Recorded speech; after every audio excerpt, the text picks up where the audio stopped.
Hi hello. நேற்று என்னுடைய பிறந்த நாள். சினிமாவுக்கு போயிருந்தோம். வேணா அந்த சினிமா ரொம்ப அருமை.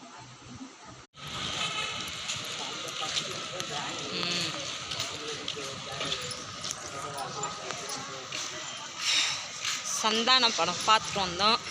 ஏன்டா படத்துக்கு வந்தோன்னு சொல்லிட்டு ஆயிடுச்சு. இந்த இதுங்க ரெண்டு இருக்கும், இது மூணுங்க இருக்குது பாரு. சினிமாக்கு இந்த படத்துக்கு தான் போகணும்னு சொல்லி கூப்பிட்டு வந்துச்சுங்க.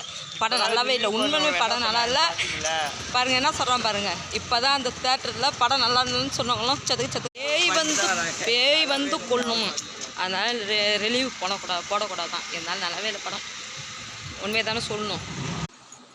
அந்த படத்துக்கு போயிட்டு வந்து வீட்டில் விஜய் மூவி ஏதோ ஒரு சேனலில் பேச்சுன்னு ஒரு பேய் படம் நல்லா தரமாக இருந்துச்சு. பேசாமல் வீட்டில் உட்காந்து அதை பார்த்துருக்கலாம் மாட்டேங்குது. இருந்தாலும் நேற்று என்னுடைய பிறந்த நாள். எங்கள் வீட்டுக்காரரு சினிமா கூப்பிட்டு போயிட்டு பிரியாணிலாம் வாங்கி கொடுத்தாரு. ஜாலியாக இருந்துச்சு. வேணால் கோவிலுக்கு தான் போகக்கூடாது. எங்கள் மாமனார் இறந்து இன்னும் 30 நாள் ஆகலை. அதனால் நாங்கள் கோவிலுக்கு போகலை.